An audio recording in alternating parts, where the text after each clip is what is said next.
വിഷ്ണുശാലിനിയുടെ ഇന്നത്തെ എപ്പിസോഡിൽ വിഷ്ണുവും ശാലിനിയും ഒക്കെ മാലയൊക്കെ ഇട്ട് കഴിഞ്ഞതിന് ശേഷം പോകാമെന്നും പറഞ്ഞ് പോവുകയാണ്. അന്നേരം സുസ്മിത കാറുമായിട്ട് വരുന്നുണ്ട്. തുടർന്ന് സത്യഭാമ അതിലേക്ക് കയറുകയാണ്. അന്നേരം കാറിലിരുന്ന ശേഷവും സത്യഭാമയാണെങ്കിൽ അങ്ങ് വരണ്ടായിരുന്നു, ആകെ മാനം കെട്ടു, വന്നു മാനം കെട്ടു എന്നൊക്കെ പറയുമ്പോൾ ആൻറ്റിക്കല്ലായിരുന്നു നിർബന്ധം എന്ന് ചോദിക്കുകയാണ്. അന്നേരം അത് പിന്നെ നിർമ്മലയുമായിട്ടുള്ള അടുപ്പം വെച്ചെന്ന് പറഞ്ഞ് സത്യഭാമ അങ്ങ് സമാധാനിക്കുന്നുണ്ട്.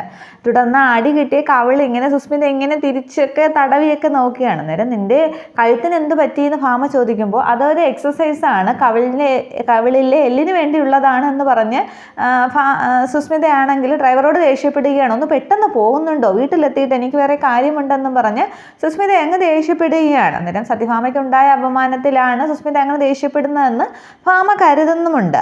ഇതേസമയം കുടുംബശ്രീ ഹോട്ടലിൽ ശ്യാമയും ശാരികയും രാജിയും ശാന്തയും ഒക്കെ ചേർന്ന് വിഷ്ണുവിനുണ്ടായ വിജയം പടക്കം പൊട്ടിച്ച് ആഘോഷിക്കുകയാണ്. അവരുടെ കുടുംബശ്രീ തിരിച്ചു കിട്ടിയതിൽ ആകെ സന്തോഷത്തിലാണ്. പക്ഷെ ശാരിക അതിൽ പങ്കെടുക്കാതെ ഒരു സ്ഥലത്തങ്ങ് മാറി നിൽക്കുകയാണ്. ശ്യാമയും രാജയും ശാന്തയും ഒക്കെയാണ് പടക്കം പൊട്ടിക്കുന്നത്. തുടർന്ന് അകത്തുനിന്ന് പടക്കത്തിൻ്റെ ശബ്ദമൊക്കെ കേട്ട് ശാരദാമ്മ ഒന്നും അറിയാൻ നിൽക്കുമ്പോൾ ശ്യാമ ഓടിച്ചെന്ന് ശാരദാമ്മയെ വെളിയിലേക്ക് വിളിച്ചുകൊണ്ട് വരികയാണ്. അമ്മ, ഇത് ഇന്ന് നമ്മുടെ ദിവസമാണ്, വിഷ്ണുവേട്ടൻ സൈക്കിൾ റേസിൽ വിജയിച്ചു, നമ്മുടെ കുടുംബശ്രീ നമുക്ക് തിരിച്ചു കിട്ടി, ഇത് നമുക്ക് ആഘോഷിക്കണം എന്നൊക്കെ ശ്യാമ പറയുകയാണ്. പക്ഷെ അന്നേരം ശാരികയാണെങ്കിൽ വല്ലാതെ നിൽക്കുകയാണ്. തുടർന്നും രാജി പറയുന്നുണ്ട്, അന്ന് ദീപാവലിക്ക് എല്ലാവർക്കും വിഷമമായിരുന്നല്ലോ, ഇന്നാണ് നമുക്കുള്ള ദീപാവലി, നമുക്ക് ആഘോഷിക്കാം, വാ എന്നും പറഞ്ഞ് ശാരദാമ്മയെ വിളിക്കുകയാണ്. തുടർന്ന് ശാരിക മാറി നിൽക്കുന്നത് കണ്ടിട്ട് ശ്യാമ വാ വല്യേച്ചി എന്നും പറഞ്ഞ് വിളിക്കുന്നുണ്ട്. അന്നേരം വേണ്ട മോളെ, ഞാൻ ഇതിലൊന്നും പങ്കെടുക്കുന്നില്ല, നിങ്ങൾക്ക് തിരിച്ചു കിട്ടിയത് ഒരു തുണ്ട് ഭൂമിയാണെങ്കിൽ ശാരികയ്ക്ക് അവളുടെ മാനമാണ് തിരിച്ചു കിട്ടിയത്. ഈ കുടുംബശ്രീ ഹോട്ടല് നാളെ ഇറച്ചിക്കട ആക്കുമായിരുന്നു എന്നൊക്കെ പറഞ്ഞെങ്കിലും അതുവരെ ശാരിക വിജയിച്ച് ഒരു കടം കൊടുത്താണെങ്കിലും ശാരിക രക്ഷിച്ച് നിർത്തുകയായിരുന്നു. പക്ഷേ നാളെ ശാരദാമ്മയല്ല വേറെ ആരെങ്കിലും ഹോട്ടൽ തുറക്കാനായിട്ട് വന്നിരുന്നെങ്കിൽ അവിടെ ഈ ശാരിക കെട്ടിത്തൂങ്ങി മരിച്ചേനെ, അവിടെ ഇത് കൈവിട്ട് പോയിരുന്നെങ്കിൽ അത് ഞാൻ നേരത്തെ തീരുമാനിച്ചതായിരുന്നു എന്നൊക്കെ സങ്കടത്തോടു കൂടി ശാരിക പറയുന്നുണ്ട്. നിങ്ങൾക്ക് ഭൂമിയൊക്കെ തിരിച്ചു കിട്ടി, പക്ഷേ എനിക്ക് എന്താണ് ലാഭം, എനിക്ക് ദാമ്പത്യമുണ്ടോ, ജീവിതമുണ്ടോ, ഭർത്താവുണ്ടോ എന്നൊക്കെ ചോദിച്ചങ്ങ് ശാരിക സങ്കടപ്പെടുകയാണ്. അന്നേരം എല്ലാവർക്കും വിഷമമാകുന്നുണ്ട്. അതൊന്ന് എന്നെ നിങ്ങൾ വിട്ടേക്ക് എന്നിങ്ങനെ കൈയെടുത്ത് തൊഴുത് കാണിച്ചിട്ട് വിഷമത്തോടു കൂടി ശാരിക അകത്തേക്ക് പോവുകയാണ്. അതേസമയം ശ്യാമ പറയുന്നുണ്ട്, അല്ലെങ്കിലും വല്യേച്ചി ഇങ്ങനെ തന്നെയാണ്, എന്ത് സന്തോഷത്തിൻ്റെ ഇടയിലും കണ്ണുനീര് കൊണ്ടുവന്ന് കലക്കുമെന്ന്.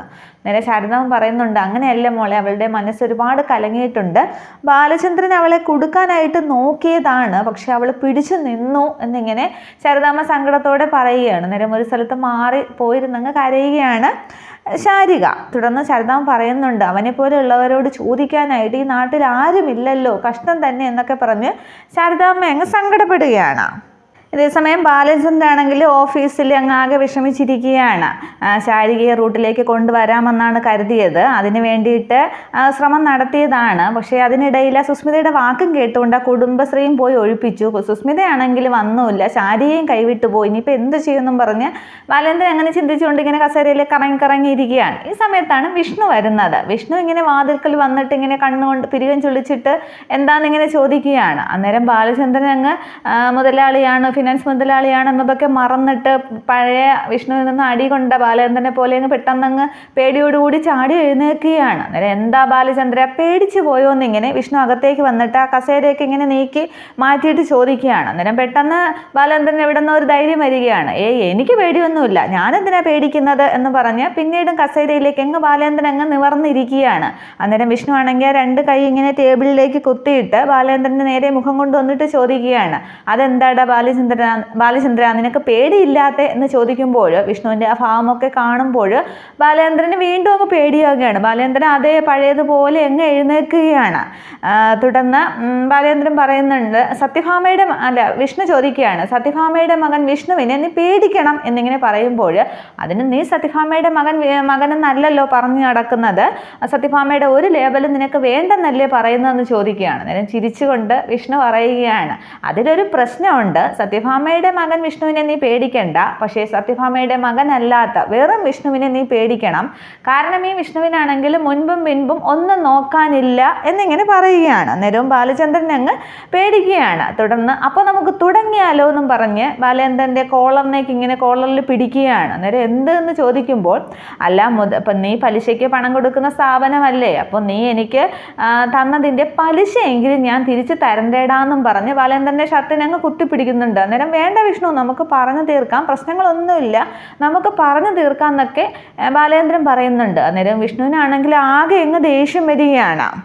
തുടർന്ന് വിഷ്ണു ആണെങ്കിൽ ബാലചന്ദ്രൻ്റെ കൈ പിടിച്ചിട്ട് ഇങ്ങനെ പിടിച്ചങ്ങ് തിരിക്കുന്നുണ്ട്. അന്നേരം ബാലചന്ദ്രൻ അങ്ങ് വേദന കൊണ്ട് പിളയുകയാണ്. അന്നേരം വിഷ്ണു, നമുക്ക് സംസാരിച്ച് തീർക്കാൻ, പ്രശ്നമൊന്നുമില്ല, ശാരദാമ്മയും മക്കളും എത്ര സമയം വേണമെങ്കിലും ആ കുടുംബശ്രീ ഹോട്ടൽ നടത്തിക്കോട്ടെ, എനിക്കൊരു വിരോധവും ഇല്ല എന്ന് പറയുകയാണ്. അന്നേരം സംസാരിച്ചൊക്കെ തീർക്കാം, സംസാരമൊക്കെ പിന്നീട്, ആദ്യം പ്രവൃത്തി എന്ന് പറഞ്ഞിട്ട് ബാലചന്ദ്രൻ്റെ തല പിടിച്ച ടേബിളിലേക്ക് ഇടിക്കുകയാണ്. ആടി തല ഇങ്ങനെ ടേബിളിൽ കൊണ്ടിട്ട് തിരിച്ച് അതേപോലെ ഇങ്ങനെ കുതിച്ചു വരുന്നുണ്ട്. പെട്ടെന്ന് ബാലചന്ദ്രൻ്റെ മൂക്കിൽ നിന്ന് ചോരയൊക്കെ വരികയാണ്. അയ്യോ ചോര, വിഷ്ണു എന്നെ ഒന്നും ചെയ്യല്ലേ, എന്നൊന്നും ചെയ്യല്ലേ, ഞാൻ ഒരു പ്രശ്നത്തിനുമില്ല, ഞാനിനി അങ്ങോട്ടത്തേക്ക് വരത്തുപോലുമില്ല എന്നൊക്കെ ബാലചന്ദ്രൻ അങ്ങ് വിളിച്ചു പറയുന്നുണ്ട്. തുടർന്ന് എന്നാലും നീ വിഷ്ണുവിൻ്റെ കുടുംബത്തിൽ കയറിയാണ് കളിച്ചത്, ശാരദാമ്മയുടെ കുടുംബം എന്ന് പറയുമ്പോൾ അത് വിഷ്ണുവിൻ്റെ തന്നെയാണ്. പിന്നെ നീ അന്ന് ഞാൻ വന്നപ്പോൾ എന്താണ് പറഞ്ഞത്, ആണായിട്ട് ഒരുത്തനായിട്ട് മരുമകനായിട്ടൊക്കെ നടക്കുകയാണെങ്കിൽ വാങ്ങിച്ച കാശ് തരാനല്ലേ, അതൊക്കെ തരാമിടാന്ന് പറഞ്ഞിട്ട് വീണ്ടും ആ ബാലചന്ദ്രൻ്റെ തല വീണ്ടും അങ്ങ് ടേബിളിലേക്ക് പിടിച്ചിടിക്കുകയാണ്. അന്നേരവും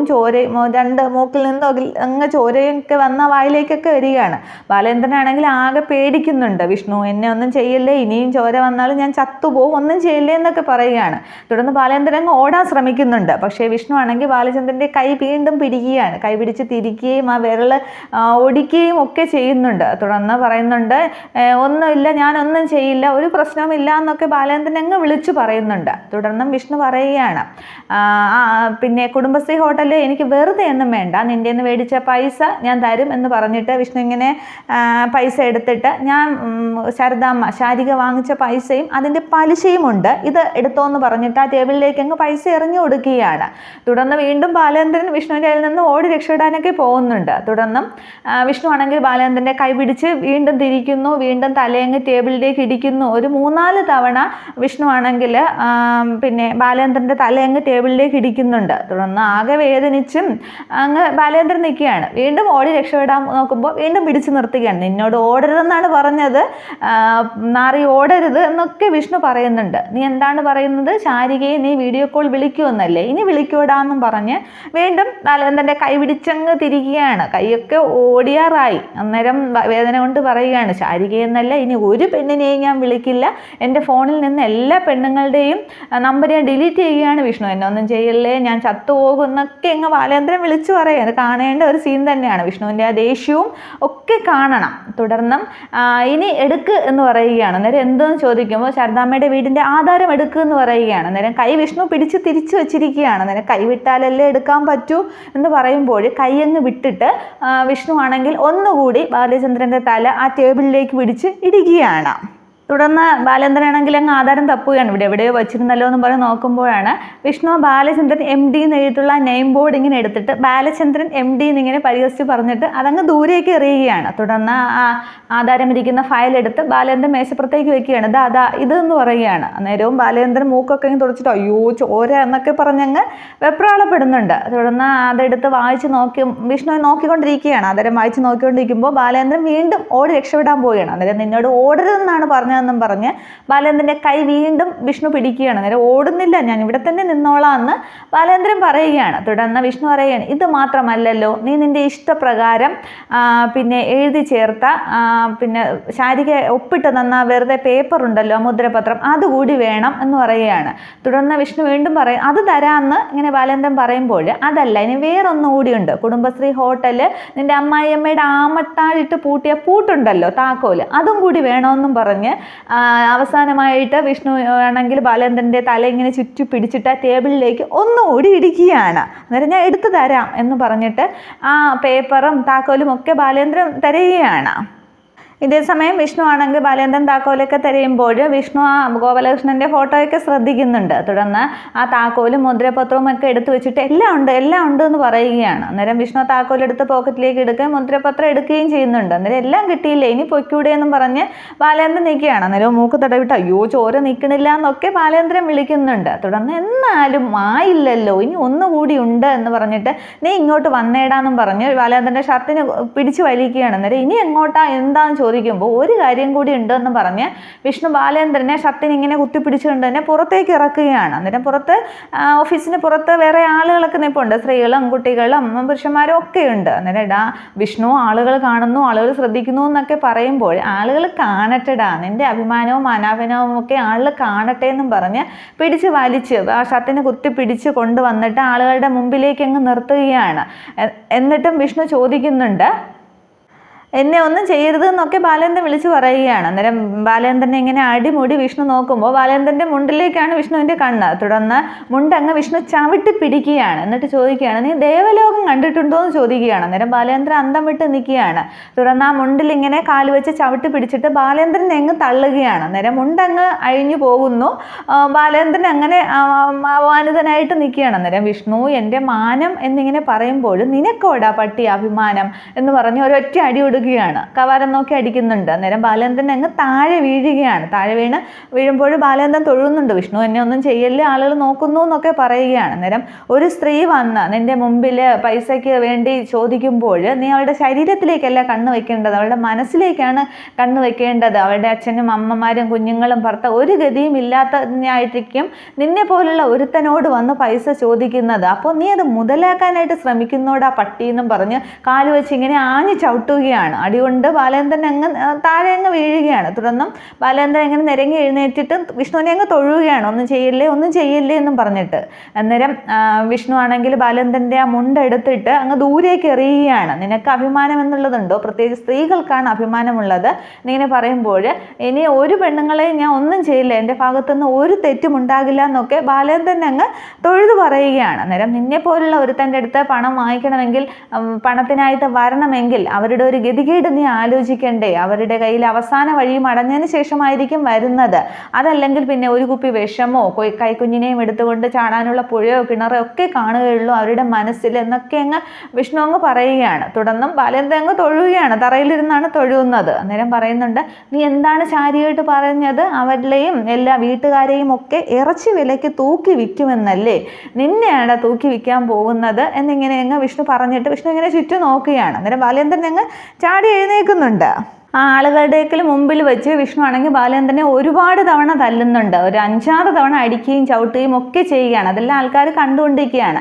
തുടർന്ന് വിഷ്ണു ആണെങ്കിൽ വിഷ്ണു ഒരു ബോർഡൊക്കെ ആയിട്ടാണ് വന്നത്. വിഷ്ണു അത് അവിടെ വെച്ചിരുന്നു. ആ ബോർഡ് ഇറച്ചിക്കോഴി വിൽപ്പനയ്ക്ക് എന്നുള്ള ഒരു ബോർഡാണ്. ആ ബോർഡ് ഇങ്ങനെ എടുത്തിട്ട് ബാലേന്ദ്രൻ്റെ കഴുത്തിലേക്ക് ഇടുകയാണ്. എന്നിട്ട് ഇത് ഇവിടെ തന്നെയാണ് പ്രത്യേക സ്ഥലം എന്ന് പറഞ്ഞിട്ട് ബാലേന്ദ്രനെ കഴുത്തിന് കുത്തിപ്പിടിച്ചിട്ട് എല്ലാവരോടുമായിട്ട് പറയുകയാണ്, ദേ ഈ നാട്ടിലെ ഏറ്റവും വലിയ ഇറച്ചിക്കോഴി ഇവിടെയുണ്ട്, അമ്മ പെങ്ങന്മാർ ഉള്ളവരൊക്കെ സൂക്ഷിച്ചോളണം, ആരും ഇങ്ങോട്ട് തിരിഞ്ഞു നോക്കരുത്, ഇത് ഈ ബാലചന്ദ്ര ഫിനാൻഷ്യൽസിൽ ഉണ്ട് എന്ന് പറയുകയാണ്. അന്നേരം ആൾക്കാർ ശ്രദ്ധിക്കുന്നു വിഷ്ണു എന്നൊക്കെ പറയുകയാണ്. അന്നേരം ഇനി ശാരദാമ്മയുടെ അടുത്തോ മക്കളുടെ അടുത്തോ എന്തെങ്കിലും ഒരു വേലത്തരമായിട്ട് നീ വന്നാലുണ്ടല്ലോ, നിന്നെ ഇവിടെ ഇട്ട് ഞാൻ വെട്ടും എന്ന് പറയുകയാണ്. അന്നേരം ഇല്ല വിഷ്ണു ഞാൻ വരില്ല, ഞാൻ ഒരിക്കലും വരില്ല എന്നൊക്കെ തൊഴുത് ബാലേന്ദ്രൻ പറയുകയാണ്. പക്ഷെ എന്നിട്ടും വിഷ്ണുവിന് അരിശം അങ്ങോട്ട് തീരുന്നില്ല. വിഷ്ണു ആണെങ്കിൽ ബാലേന്ദ്രനെ കുനിച്ച് നിർത്തി 5-6 ഇടി ഇടിക്കുകയാണ്. എന്നിട്ട് കഴുത്തിന് പിടിച്ച് തിരിക്കുകയൊക്കെ ചെയ്തിട്ടുണ്ട്. എന്നിട്ട് പറയുന്നുണ്ട് എന്നാൽ ഞാൻ പോട്ടേടാ ബാലചന്ദ്രൻ മുതലാളി എന്ന് പറഞ്ഞിട്ട് ബാലേന്ദ്രനെ കഴുത്തിന് കുത്തി പിടിച്ചിട്ട് പുറകിലേക്ക് അങ്ങ് തള്ളുകയാണ്.